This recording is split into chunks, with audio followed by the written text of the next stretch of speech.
Vamos imaginar a cena. Uma nação inteira, assim, no momento decisivo. Uma geração novinha de israelitas está ali na beira da Terra Prometida. E na frente deles, Moisés, já no fim da vida, faz um dos seus discursos mais potentes, que ficou registrado em Deuteronômio 29. É um momento de reafirmar uma aliança com Deus, sabe? E os termos, bom, são de vida ou morte. Vamos mergulhar nessa história. Sabe, tem uma frase lá no Novo Testamento que até hoje gera um debate danado. Todo o Israel será salvo. O que isso realmente quer dizer? Pois é, uma das chaves para a gente começar a entender essa promessa está séculos antes, exatamente aqui, em Deuteronômio 29. Este capítulo é uma peça fundamental desse quebra-cabeça. A estratégia de Moisés aqui é simplesmente genial. Ele não começa com uma lista de regras, tipo, faça isso, não faça aquilo. Não, ele começa com a história, com a memória. A primeira parte do discurso é toda sobre olhar para trás, para as coisas que Deus já fez.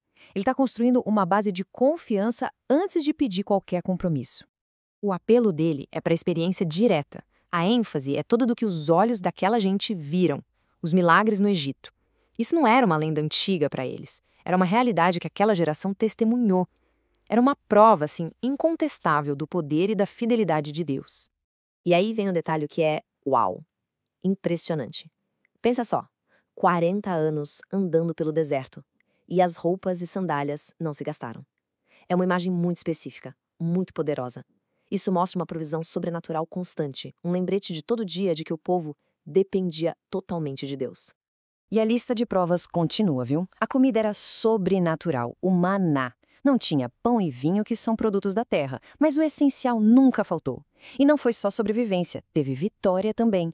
Reis poderosos foram derrotados. A promessa já estava começando a se cumprir, com terras sendo distribuídas. O ponto de Moisés era bem claro. Deus já mostrou o compromisso dele de uma forma espetacular. Ok, com essa base de confiança bem estabelecida, Moisés chega ao ponto central da conversa. O momento de firmar, de estabelecer formalmente a aliança com essa nova geração. É aqui que o futuro da nação vai ser definido. E aqui está o ponto crucial. Essa aliança em Moabe não é algo totalmente novo. É uma reafirmação, uma renovação daquela aliança feita no Sinai. A geração anterior falhou, né? E essa nova, que não estava lá, precisava agora se comprometer pessoalmente com os termos daquele pacto. Era a vez deles. E o tamanho desse chamado é de arrepiar. Quem é que estava presente? Absolutamente todo mundo. O texto faz questão de detalhar a lista, do mais importante ao mais humilde na sociedade.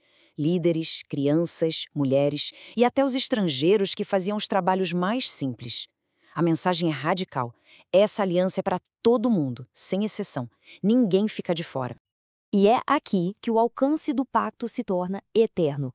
Moisés diz que a aliança não é só para quem está ali na frente dele, mas também para aqueles que não estão aqui hoje. Pensa no peso disso. A aliança se estende a todas as gerações futuras. É um convite que simplesmente atravessa o tempo. E nesse ponto, o discurso muda de tom. Aquela pegada de inclusão e promessa dá lugar a um alerta muito, muito sério. Moisés agora foca na maior ameaça à aliança, a idolatria.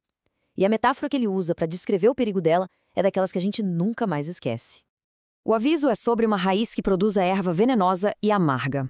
Essa raiz não é uma planta, claro. É uma pessoa, ou uma família, ou uma tribo, cujo coração se desvia para outros deuses. A imagem é fortíssima.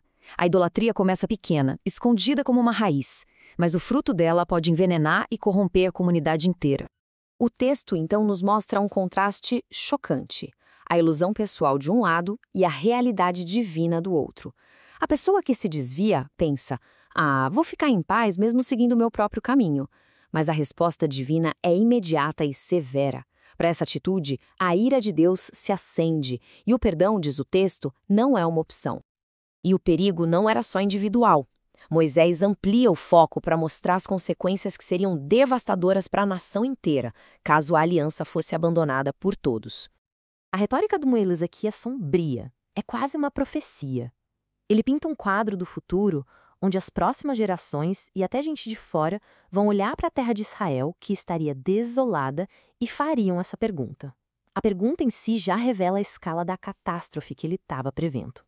E o mais interessante é que a resposta para essa pergunta do futuro já está escrita ali, no mesmo texto. Não ia ter mistério. A causa da ruína seria clara para todo mundo: o abandono da aliança feita com Deus, trocada pela adoração a deuses que eles nem conheciam. As consequências descritas são de uma severidade impressionante. A terra fértil viraria um deserto estéril, de sal e enxofre. Chega a ser comparada à destruição lendária de Sodoma e Gomorra. E o clímax do julgamento: o próprio povo seria arrancado da sua terra e jogado no exílio. Quer dizer, o que estava em jogo não podia ser mais sério. E o capítulo termina com um dos versículos mais profundos e mais citados de toda a Bíblia. É o princípio que amarra o discurso todo do Moisés e serve como a sua grande lição final. O versículo 29 traça uma linha fundamental. De um lado estão as coisas encobertas, os mistérios, os porquês, o futuro. Isso pertence só a Deus. Do outro lado, as coisas reveladas, a sua lei, seus mandamentos. Isso pertence a nós e a responsabilidade é obedecer. A mensagem é muito clara. O foco tem que estar naquilo que foi revelado. E assim, a essência do que Moisés disse ecoa através dos séculos. O alerta não é para a gente se perder nos segredos divinos, mas para se concentrar em viver fielmente o que nos foi revelado. A pergunta então que fica para qualquer pessoa que ouve essas palavras é: como é que se vive hoje aquilo que já foi tão claramente revelado?